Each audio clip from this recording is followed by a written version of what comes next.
تو سا اسکرین کو کم کریں،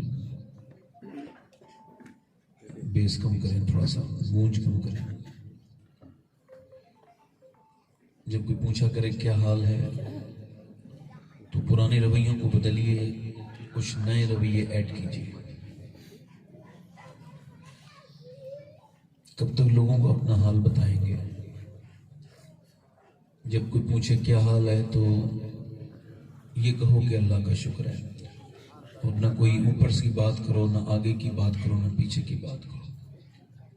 کیونکہ زخم سب کو دکھانے کے نہیں ہوتے.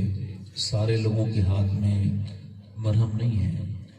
لوگ نمک لیے گھوم رہے ہیں کہ کہیں کسی کے زخم نظر آئیں تو وہ ان کو لگا کر اپنے دل کی تسکین پہنچائیں. سب کے سامنے اپنی حال بیان نہ کریں، اپنا درد بیان نہ کریں، اپنا دکھ بیان نہ کریں. سیدنا شیخ محی الدین عبد القادر جیلانی غوث العظم ارشاد فرماتے ہیں، سب کو حال بتاؤ گے تو بے حال ہو جاؤ گے، حال اسے بتاؤ جو حال بدل سکتا ہے. فرماتے ہیں سیدنا شیخ محی الدین عبد القادر جیلانی شہنشاہ بغداد، فرماتے ہیں غوث العظم اللہ کی شکایتیں لگانی ہیں تو اس سے کرو جو اللہ سے زیادہ مہربان ملے. یہ گرمی بڑی ہے، یہ سردی بڑی ہے، یہ کام نہیں چل رہا. یہ سب اس وجہ سے نہیں تھا کہ تم اس کرونا روتے پھرو.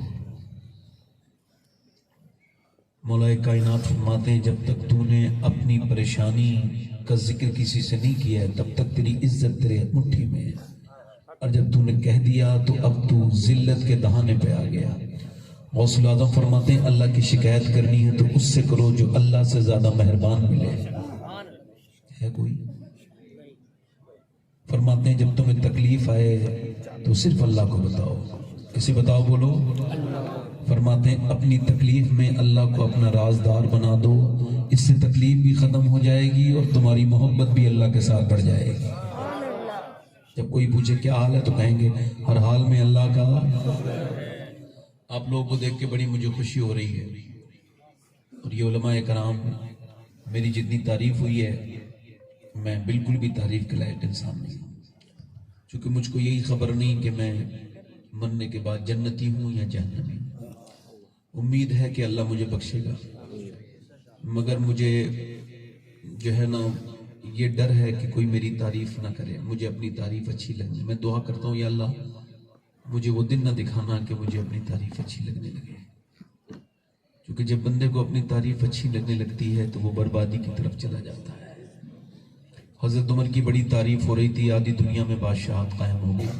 کوئی کچھ کہہ رہا تھا، کوئی کچھ. اچانک ہنگامی میٹنگ بلائی، لوگوں کو اکٹھا کیا، 15-20 ہزار لوگ بیٹھ گئے. آپ نے فرمایا میرے یہاں جب فاقہ پڑتا تھا تو میری ماں خالہ کے یہاں بھیجتی تھی، اور میں اپنے خالو کا اونٹ چراتا تھا تو مجھے ایک مٹھی کشمش دیتا تھا. تو میں چرواہا ہوں پرانے زمانے سے، اور میں نے اپنا بچپن اسی میں گزارا ہے. لوگوں نے سے کہا اب لوگ جا سکتے ہیں. ابو ایوب انصاری بولے ہمیں تیری زندگی سننے کا شوق نہیں، ہم آئے تھے کسی کام کے تحت کہ تجھے کوئی ضروری کام ہوگا عمر، تم نے یہی بات بتانے کے لیے بلایا تھا. حضرت عمر آنکھوں میں آنسو لے آئے، کہنے لگے لوگ مجھے بڑا سمجھنے لگے تھے تو میں نے لوگوں کو بتایا کہ یہ تو کرم ہے حضور کا، ورنہ میں تو ایک مٹھی کشمش کا مزدور تھا. یہ تو تیرا کرم ہے کہ جب تک بکے نہ تھے تو کوئی پوچھتا نہ تھا، تم نے ہمیں خرید کر اپنی زندگی میں عاجزی، انکساری، اور وہ بھی تواضع دل سے پیدا کریں، دکھاوے کی اللہ نہ کرے ہو کسی کے لیے. اللہ ہم سب کو ایک دوسرے کا احترام کرنے کی توفیق عطا فرمائے. اچھے لوگ ہیں آپ، میرا دل کرتا ہے کہ میں آپ سے بڑی اچھی کچھ باتیں کروں، مگر مجھ سے ایک نوجوان نے کچھ فرمائش کی ہے. اگر آپ اجازت دیں تو اس کی فرمائش کے 2-3 شعر پڑھ دوں ترنم کے ساتھ. حالانکہ مولانا یامین صاحب ہمارے بڑا اچھا یہ انہوں نے نظامت کی، اللہ نے خوشیاں دے، بڑے لمبے سفر میں مجھ سے مسلسل رابطے میں رہے، بڑا ان کا احسان ہے. اللہ تعالیٰ ان کو خوشیاں دے، برکت عطا فرمائے. تو 2-3 شعر پڑھنا چاہتا ہوں، میں پڑھ دوں. اچھا، مدینے کون جاتا ہے جس کا بلاوا؟ یہ بات ٹھیک نہیں ہے، مطلب کمپلیٹ بات نہیں ہے. بات تو ٹھیک ہے، یہ ادھوری بات ہے. بلاوا اس کا آتا ہے جس کی نیت ہوتی ہے, جس کی بندہ پلاٹ لکھوا رہا ہے, رجسٹریاں کرا رہا ہے, بینامے ہو رہے ہیں مکانوں کے, اور پھر مسجد میں آ کے پھر دعا کر رہا ہے اللہ مدینہ دکھا دے. بینک میں پھر پیسے جمع کر رہا ہے 3-4 لاکھ روپے, پھر مسجد میں آ کے کہہ رہا ہے یا اللہ مدینہ دکھا دے. اور یار تیری نیت تو مدینہ دیکھنے کی نہیں تھی. سب بلاوا نہیں آیا. کیا ہوا, سعودی ایمبیسی سے فون آئے گا کہ بھئی آ جاؤ, تمہارے بغیر طواف میں لطف نہیں آ رہا, کوئی آ جاؤ گے. جھوٹی بات کرتے ہو. حج فرض ہو گیا اور جاتے نہیں. عورتوں کے پاس اتنے زیور رکھے ہیں, ابھی تک مدینے نہیں گئی. ایک صاحب مجھے ملا تھا, ایک رکشے والا مدینے میں, کہنے لگا میں رکشہ چلا کے سید صاحب مدینے آیا ہوں. کہنے لگے 12 سال میں نے اپنے بچوں کا پیٹ کاٹ کے جو بھی یہ 10-5 روپے روز رکھتا تھا, 12 سال کے بعد ایک ٹور والے کے پاس گیا. کہنے لگا میرے پیسے لے لو, مجھے مدینہ دکھا دو, مدینے کے بغیر چین نہیں ہے. اس نے کہا کتنے پیسے ہیں؟ کہتے 10-20 روپے سب گنے گئے تو 49,000 نکلے. اس نے کہا 15 دن کے 60,000 لگتے ہیں, مگر تیرا عشق اتنا کھرا ہے, اتنا سچا ہے کہ میں تجھے 49 میں لے کے چلا جاؤں گا. کہتے ہیں میں اپنی بیوی کے پاس آ کے بولا میں جا رہا ہوں مدینے, اور میری آنکھوں میں مسرت کے آنسو دیکھ کے وہ بولی کیا مجھے لے کے نہیں جاؤ گے؟ میں نے کہا بیگم تم کو خود خبر ہے کہ میں رکشے والا ہوں, نوکر ہوں, مزدور ہوں. یہ تو میں بچپن سے مدینے سے محبت کرتا تھا. مدینے والے حضور کا گنبد دیکھنے کی خواہش تھی, تو بیمار بھی رہا مگر وہ جگہ سے گلک نہیں توڑی جہاں سے مدینے کا خزانہ اکٹھا کر رہا تھا. تو کہتے اب میں تمہیں کیسے لے کے جاؤں. وہ اندر گئی, 1 تولہ زیور تھا بس اس کے پاس. بولی یہ ایسا کرو یہ بھی بھیج دو, میں اسے قبر میں نہیں لے کے جاؤں گی, مجھے میرے نبی کا مدینہ دکھا دو. مجھے افسوس ہے جو لوگ بغیر مدینہ دیکھ کے مر گئے. اللہ آپ کو سب کو مدینہ دکھائے. امید کو دنیا کی کوئی حضور فرماتے ہیں جس کو مالدار ہونا وہ حج کرے. لے حضور گارنٹی لے رہے ہیں. سبحان اللہ بولو نا, سبحان اللہ. اور بندہ وہی اپنی سینگ لگا رہا ہے, ابھی وہی اس کی نیت میں کھوٹ چل رہی ہے. مدینے جاؤ, دیکھ لو مدینہ. اور مدینے جانا تو پھر فوٹوگرافر بن کے نہیں, مسلمان بن کے جانا, مومن بن کے جانا, گنہگار بن کے جانا. وہاں گناہ معاف کیے جاتے ہیں. یہ نہیں کہ تم کعبے میں بھی سیلفیاں لے رہے ہو, اور کعبے میں خوب کھا رہے ہو, ادھر کا فوڈ کھایا, یہ سب فاسٹ فوڈ کھا لیا. ادھر سے لوگ اتنا کھاتے ہیں, میں نے دیکھا ہے. کچھ تو کھانے میں مارے جاتے ہیں, کچھ تصویر بنانے میں مارے جاتے ہیں. یہ نہ مدینہ دیکھ پاتے ہیں نہ مکہ دیکھ پاتے ہیں. ایک آدمی نے مجھے پہچانا وہ مدینے میں, کہنے لگا آپ فلاں. میں نے کہا ہاں. کہنے لگے ایک تصویر آپ کے ساتھ.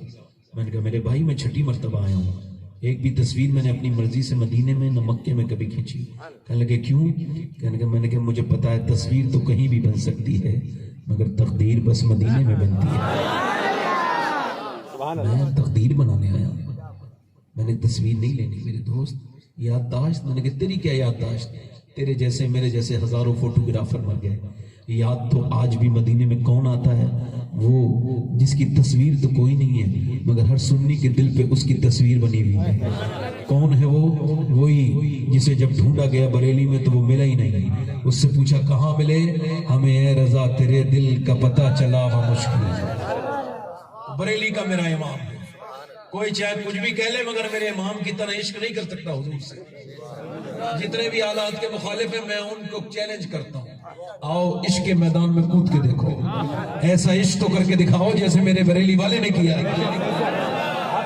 نکل کے جا رہے ہیں مدینے کی گلیوں سے. بیٹے باتیں کرنا آسان ہے مگر عشق کرنا بڑا مشکل ہے. ایک آگ کا دریا ہے اور ڈوب کے جانا ہے.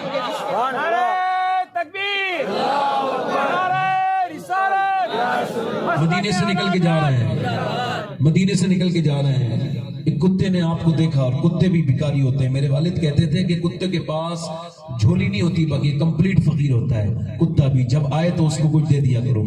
اعلیٰ حضرت نے گوشت کا ٹکڑا اس کو دے دیا, پھر رونے لگے. ضیاء الدین مدنی کہتے ہیں میں قریب گیا, میں نے کہا حضور یہ کتے کو تو آپ نے دے دیا, یہ ٹکڑا روتے کیوں ہیں؟ آپ نے اپنی ناک کا مقطع کہا, دھیان سے سننا. فرمانے لگے پارا دل بھی نہ نکلا, دل سے تحفے میرا ذات, ان سگانے کو سے اتنی جان پیاری بہوا. احمد رضا ہندوستان کا کتا نہیں تھا, مدینے کا تھا. اس کا حق گوشت کا ٹکڑا نہیں تھا. تھا، اس کا حق تیرے دل کا ٹکڑا تھا، تیری جانی تو چلی جاتی مگر محبوب کے کتے کا حق ادا ہو جاتا۔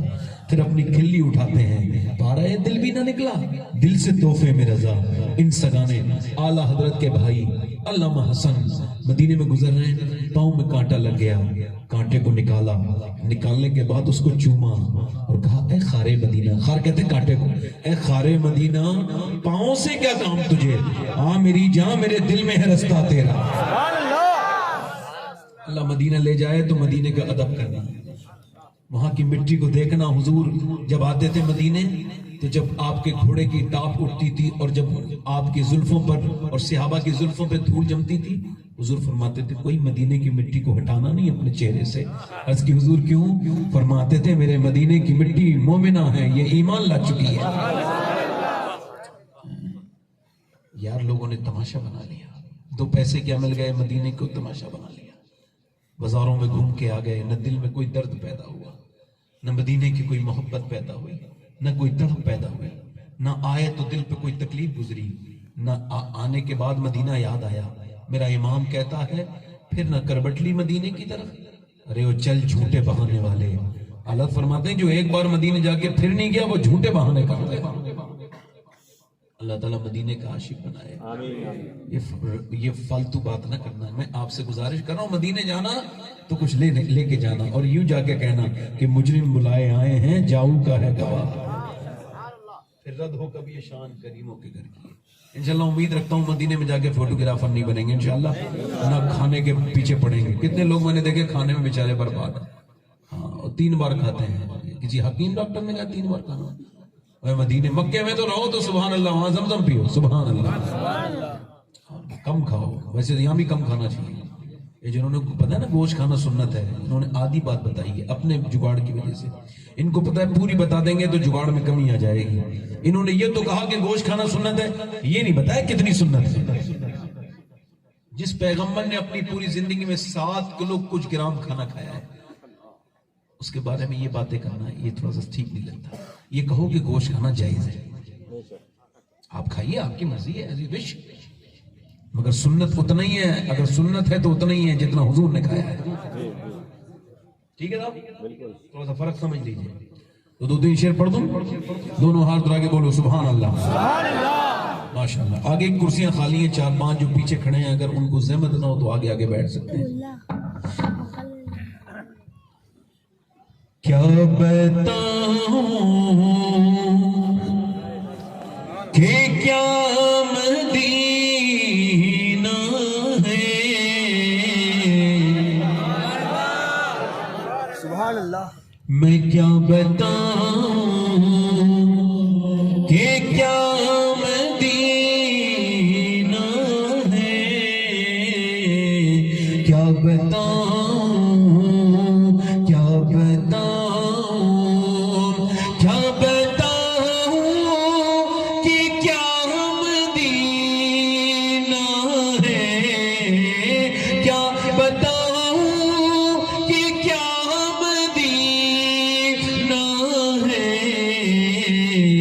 بس میرا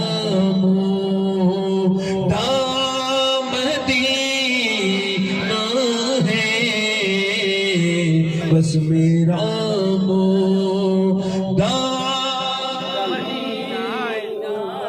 اور دنیا والی تو درد دیتے ہیں، دنیا والی تو درد دیتے ہیں، درد دل کی دوا مدینہ۔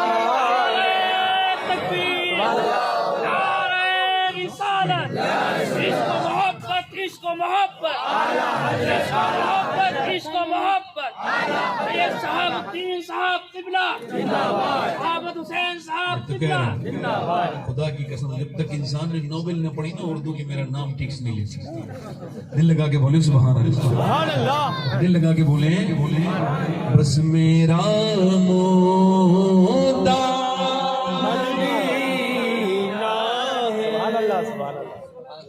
سبحان اللہ۔ دنیا والے کیا دیتے ہیں بتاؤ؟ کیا دیتے ہیں؟ ایک آدمی ریسرچ کر رہا تھا کہ پاگل کتنی کوالٹی کے ہوتے ہیں، تو وہ اسپتال میں گیا، ان کے دماغی خراب تھے جن کے، دیکھا ایک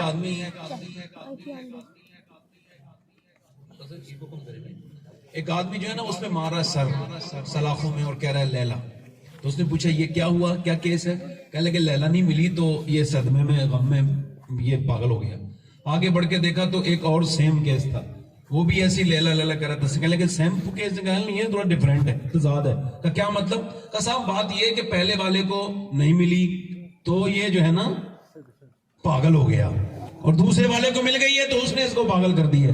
مطلب یہ ہے کہ دونوں طرف سے پاگل ہی ہے. میں کہتا ہوں ایسی جگہ دل کیوں لگاتے ہو؟ ملو تو پاگل، نہ ملے تو پاگل.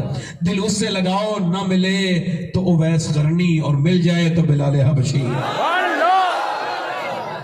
دنیا والے تو درد دیتے ہیں، دنیا والے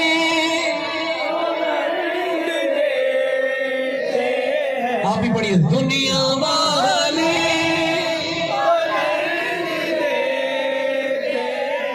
درد دل کی دوا مدینہ ہے، درد دل کی دوا مدینہ ہے، اور اس کی آنکھوں کا نور تو دیکھو،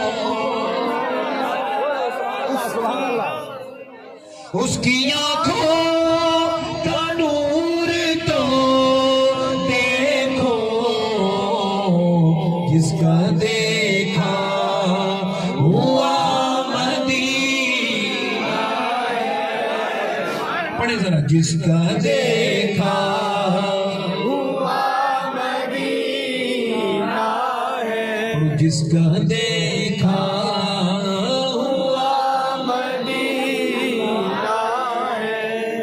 اور دل میں اب کوئی آرزو ہی نہیں، دل میں اب کوئی آرزو ہی نہیں، یا محمد ہے یا مدینہ.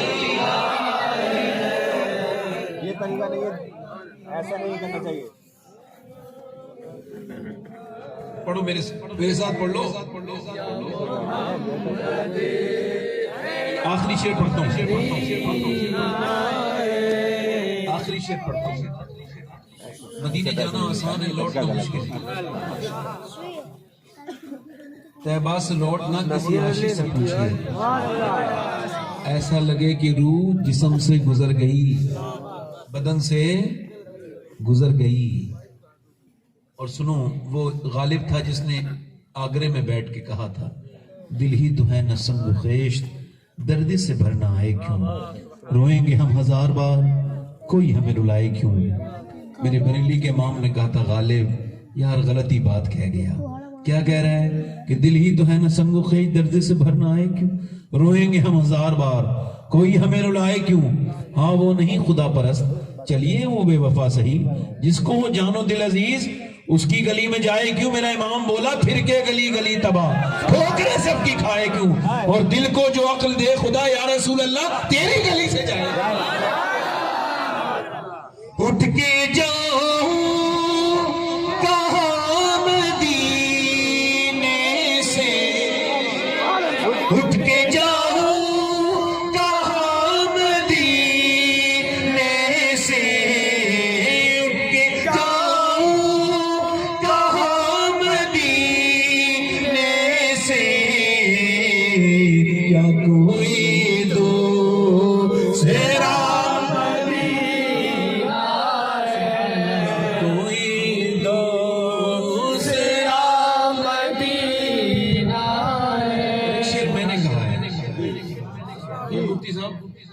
آپ کی نظر ہے، ہلکا سا تھوڑا سا جو ہے نا ٹرک بدلا ہے، مگر مفہوم تو ہلکا پھلکا ایسا ہی ہے. کیا کوئی دوسرا؟ اب یہ شعر سنیے. میرے دل میں حضور رہتے ہیں، میرے دل میں حضور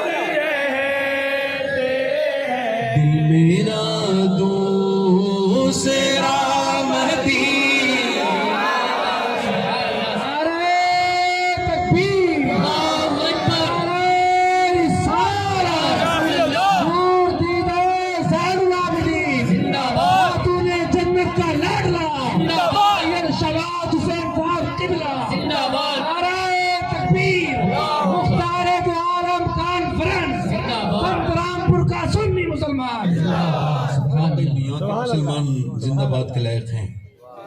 آج کے زمانے میں بھی حضور سے محبت رکھتے ہیں. سبحان اللہ. سبحان اللہ. اور جگہ بیٹھیاں چارج کرنی پڑتی ہیں. آپ ماشاءاللہ آلریڈی 5 آپ کے سنگ لگا رہے ہیں. اب میں اپنی بات شروع کر رہا ہوں. کو کم کر دیں. میں نے نعت پڑھ دی, میں اب بات شروع کر رہا ہوں. دیکھیں میری تقریر کا جو عنوان ہے وہ یہ ہے کہ اللہ نے انسان کو کیوں پیدا کیا. سوال ہے اس پرفتن دور میں, ہما ہمی کے دور میں جو لوگ پھسلتے چلے جا رہے ہیں, کچھ لوگ بالکل ہی اپنی مقصد حیات کو بالکل فراموش کر چکے ہیں. میں گارنٹی کے ساتھ کہہ رہا ہوں 80% لوگ ایسے بیٹھے ہوں گے جنہوں نے آج تک اپنے آپ سے یہ سوال کیا ہی نہیں ہوگا کہ اللہ نے انہیں کیوں پیدا کیا. خود کلامی بھی تو کوئی چیز ہے نا. خود سے کلام کرنا, خود سے پوچھنا کہ تو کیوں دنیا میں آیا ہے. میری بہنیں, میری بیٹیاں, میرے بھائی, میرے دوست, عزیز, یہ سارے نوجوان ساتھی میرے, میں سب سے پوچھتا ہوں کیا کبھی غور کیا کہ اللہ نے انسان کو کیوں بنایا, کیوں پیدا کیا. انسان اور جنات کی تخلیق میں اللہ نے کیا مقصد رکھا تھا. اللہ نے انسان کو کیوں پیدا کیا. صرف کھانے پینے کے لیے تو جانور بہت تھے, سونے کے لیے جانور بہت تھے. اللہ نے انسان کو کیوں بنایا. انسان نے اپنے لیے پلین بنائے با مقصد, اپنے لیے ٹرین بنائی با مقصد, اپنے لیے واشنگ مشین سے لے کر کے گھر کے دنیا سے لے کے اوون سے لے کر کے گیس کے چولہے سے لے کر کے ساری چیزیں جو ایجاد کی ہیں ایک مقصد کے تحت ہیں. تو کیا اللہ نے انسان کو بے مقصد بنایا. اس کا جواب کوئی دانشور نہیں دے گا, کوئی سائنٹسٹ نہیں دے گا, کوئی اس کا جواب کوئی پروفیسر نہیں دے گا. اس کا جواب, اس کا جواب خود اللہ فرماتا ہے کہ میں نے انسان کو آزمائش کے لیے بنایا. اس کی حیات, اس کی زندگی, اس کی موت, یہ دونوں بنائی گئی ہے آزمائش کے لیے تاکہ تم پرکھے جاؤ. یہ زمین آسمان کی پیدائش اور یہ انسان کی پیدائش. حضرت سیدنا امام مالک فرماتے ہیں انسان 2 بار ہی پیدا ہوتا ہے. ایک بار ماں کے پیٹ سے پیدا ہوتا ہے, ایک بار تب پیدا ہوتا ہے جب وہ یہ سمجھ جائے کہ اللہ نے اس کو کیوں پیدا کیا. حضور علیہ السلام فرماتے ہیں کہ جنت میں کوئی افسوس نہیں ہوگا جنتیوں کو, مگر ایک افسوس ہوگا, ایک حسرت ہوگی. عرض کی حضور وہ کیا ہے. حضور نے فرمایا جنتی جب جنت کو دیکھیں گے اللہ کی نعمتوں کو کہیں گے اے میرے مالک کاش ہم نے جو وقت دنیا میں خراب کیا اس میں بھی تجھے یاد کر لیا ہوتا.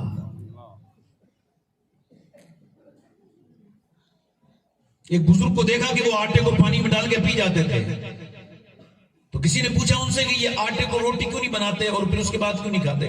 کہنے کہ جتنی دیر میں روٹی کو آٹا بناتا ہوں, گوندتا ہوں اور پھر روٹی کو سینکتا ہوں, اتنی دیر میں 1000 بار اللہ کا نام لے لیتا ہوں. تو میرا دل نہیں کرتا کہ میں اتنا وقت نہ ضائع کروں. میرے پاس وقت بہت کم ہے, خبر میرے قریب قریب چلتی آ رہی ہے. میں اپنے رب کی بارگاہ میں ایسے ہو کے نہیں جانا چاہتا کہ میں نے اس کو یاد نہیں کیا. اب آپ ذرا غور کریں, مولا کائنات فرماتے ہیں زندگی دنیا گزرگاہ ہے. کیا ہے, ایک اور کم کریں بھائی. دنیا گزرگاہ ہے, ٹھہرنے کا مقام نہیں, ٹھہرنے کا مقام آخرت ہے. یعنی ذرا توجہ کریں, میری طرف غور کریں. انسان 2 بار پیدا ہوتا ہے, ایک بار ماں کے پیٹ سے پیدا ہوتا ہے, ایک بار تب پیدا ہوتا ہے جب وہ یہ جان لے کیوں پیدا کیا گیا ہے. اب جنہوں نے جان لیا وہ تو بابرکت ہو گئے, کامیاب ہو گئے, مگر جو نہیں جانے وہ پوری زندگی ایسے ہی رہے. آپ نے اندازہ بھی نہیں کیا ہوگا کہ پوری زندگی گزر گئی, کبھی اپنی آنکھ سے زندگی پہ نظر نہ کی. وہی زاویے جو کہ عام تھے مجھے کھا گئے. ہم تو اتنے کمزور لوگ ہیں, ہم اپنے آپ کو اتنا بھی نہیں جانتے. کوئی ہمیں برا کہہ دے تو ہم اس سے لڑنا شروع ہو جاتے ہیں. کسی نے ارسطو سے کہا او گدھے کے بچے, مسکرانے لگا. کسی نے کہا یار یہ تمہیں گدھے کا بچہ کہہ رہا ہے اور آپ مسکرا رہے ہو. کہنے لگے انسان کے بچے کو یہ گدھے کا بچہ کہہ رہا ہے تو میں اس کی عقل پہ نہ مسکراؤں تو کیا کروں, مجھے غصہ نہیں آ رہا ہے. ہم نے کبھی اپنے آپ کو نہیں سمجھا, جس نے جیسا کہہ دیا ویسے ہی مان لیا. کسی نے برا کہا ہم لڑنے لگے. کبھی اپنے آپ کو نہ سمجھے, کبھی اپنے بارے میں غور نہ کی, کبھی سوچا نہیں کہ اللہ نے ہم کو کیوں پیدا کیا تھا. کچھ لوگ صرف پیسہ کمانے کے چکر میں ہیں کہ بھئی بس پیسہ کماتے رہو, صبح شام رات دن بس پیسہ پیسہ, کیسا بھی ہو مگر پیسہ, چاہے سود کے ذریعے آئے, چاہے کسی کا دل دکھا کے آئے, چاہے حرام طریقوں سے آئے, مگر پیسہ ہی پیسہ. اللہ فرماتا ہے الہاکم التکاثر حتی زرتم المقابر کلا سوف تعلمون ثم کلا سوف تعلمون. دیکھو یہ علماء تشریح رکھتے ہیں، یہ اتنی فاسٹ آیت ہے کہ اس میں کوئی زیادہ تشریح کی ضرورت نہیں ہے. اللہ فرماتا ہے تمہیں غافل رکھا مال کی زیادہ طلبی نے، تمہیں غافل رکھا مال کی، یہاں تک کہ تم نے قبروں کے منہ دیکھ لیے. یعنی تم مال مال کہتے رہے اور قبروں میں آ گئے. حضور فرماتے ہیں انسان کی اولاد کو ایک جنگل بھر کے سونا ہیرے جواہرات دے دو تو اس کو یہ ٹھکانے لگائے گا اور دوسرے دن دوسرے جنگل کی تلاش میں نکل جائے گا. یہ اس کو رکنا نہیں ہے، اس کو ٹھہرنا نہیں ہے، اس کو پیسہ کماتے رہنا ہے. اور پھر اللہ فرماتا ہے کلا سوف تعلمون، ہاں جان جاؤ گے. پھر وہ کہتا ہے ثم کلا سوف تعلمون. اب دیکھیں اللہ پھر کہہ رہا ہے، یہ لفظ استعمال کر رہا ہے، اس کا مطلب یہ ہوتا ہے میں سمجھا رہا ہوں، پھر سمجھا رہا ہوں ثم کلا سوف تعلمون، ہاں جان جاؤ گے. یہ دولت تمہارے کسی کام نہیں آئے گی، کسی کام نہیں آئے گی. یہ دنیا میں تم نے وقت اپنا خراب کیا، چوراہے پہ بیٹھ کے ادھر خراب کیا ادھر خراب کیا. یا زندگی اس وجہ سے تھی؟ زندگی تو آزمائش تھی. فجر کا وقت ہے، سردی کا موسم ہے، میری بہن بھی سو رہی ہے، میرے بھائی بھی سو رہے ہیں. اذان کی آواز آئی، اچانک آنکھ کھل گئی، دل نے کہا نماز پڑھو، دل نے کہا ایمان کا نماز پڑھو، ایمان بیدار ہو گیا، چلو نماز پڑھنے چلو. مگر نہیں، اس کا نفس کہہ رہا ہے سو جا، آرام کر لے تھوڑی دیر اور، ابھی سردی بڑی ہے، باہر نکلے گا سردی لگ سکتی ہے، پانی بڑا ٹھنڈا ہے، دنیا بھر کے 100 بہانے، تھوڑی دیر کے بعد پڑھ لینا، یہ کر لینا تو وہ کر لینا. نفس کہا جا رہا ہے. اللہ فرماتا ہے میں نے انسان کو پیدا کیا، اس کے ساتھ اپنے دشمن نفس کو بھی پیدا کیا. نفس میرا بھی دشمن اور آپ کا بھی دشمن. اب کہہ رہا ہے نہیں اٹھنا نہیں، ایمان کہہ رہا ہے اٹھنا ہے. نفس کہہ رہا ہے سو جا، ایمان نے لحاف پھینک دیا، ایمان نے کمبل پھینک دیا، ایمان نے جو ہے نا وہ پھینک دیا. اور پھینکنے کے بعد اس نے ٹھنڈے پانی سے وضو کیا، کانپتا ہوا مسجد میں گیا اور جا کر کے اپنی ناک مسجد میں لگائی. جیسے ہی اس نے ناک لگائی ہے ویسے ہی اللہ کے فرشتوں نے اعلان کر دیا آج یہ بندہ اپنے نفس پر غالب آ گیا، اس نے اپنے نفس کو ہرا دیا ہے، یہ کامیاب ہو گیا. سبحان اللہ. فجر کی نماز پڑھ کے گھر میں آیا نوجوان، اس کے بعد جا رہا تھا بازار میں تو اس کی نظر ایک لڑکی پر پڑی جو بڑی واہیات قسم کی بےہودہ گھر کی بڑی بے شرم لڑکی تھی. اس کے جسم پر کپڑے بڑے بیکار تھے، ٹائٹ کپڑے تھے، اس کا جسم نمایاں تھا. اس نے ایک باری تو دیکھا، چونکہ ایک نظر کو معاف کیا گیا ہے اور ایک نظر میں علماء کہتے ہیں کچھ ہوتا بھی نہیں ہے، دوسری نظر فتنے پیدا کرتی ہے. تو دوسری نظر کے لیے نفس مطالبہ کر رہا ہے دیکھ لے. نفس چونکہ کتا ہے یہ بھونکتا ہی رہتا ہے دیکھ لے دیکھ لے دیکھ لے. ایمان کہہ رہا ہے نہیں دیکھوں گا، نفس کہہ رہا ہے دیکھ لے. ایمان کہہ رہا ہے میرے نبی کا فرمان ہے کہ آنکھوں کا بھی تو زنا ہے، صرف فزیکل زنا نہیں، آنکھوں کا بھی زنا ہے. یعنی ذرا غور تو کرو، قیامت کے دن ہوگا اگر یہ آنکھیں اتنا ہی یہ آنکھیں کل کو بول کے کہہ دیں اے اللہ اس نے فلاں موڑ پر اس کی اتنی بدنگاہی کی تھی تو کتنی شرمندگی ہوگی. یہ آنکھیں جب تمہارے خلاف بولنے لگیں گی، یہ انگلیاں جب میرے خلاف بولنے لگیں گی. یہ دنیا کو اللہ نے اس وجہ سے نہیں پیدا کیا تھا کہ اپنے مالک کو لوگ آ کر کے بھول جائیں. وہ رو کے کہنے لگا میں نہیں دیکھوں گا، میں نے نفس کہہ رہا ہے دیکھ لے، کہنے لگا نہیں میرے نبی فرماتے ہیں جو بدنگاہی کرے گا اس کی آنکھ میں آگ کی سلاخیں ڈالی جائیں گی، میں نہیں دیکھوں گا. اس کے دل نے اس کے نفس نے کہا دیکھ لے، ایمان بولا نہیں دیکھوں گا. لڑکی گزر گئی، ایک دم اس نے شعر پڑھا یا الہی رنگ لائیں جب میری بے باکیاں ان کی نیچی نظروں کی حیا کا ساتھ ہو. اور پھر وہ نوجوان جب ظہر کی نماز میں گیا اسے وہی بات یاد آئی، جیسے ہی اس نے سجدہ کیا ہے ویسے ہی اسے نماز میں مزہ آنے لگا. کیونکہ میرے نبی فرماتے جس کی نگاہیں پاک ہیں اللہ اسے سجدوں میں مزے عطا کر دیتا ہے.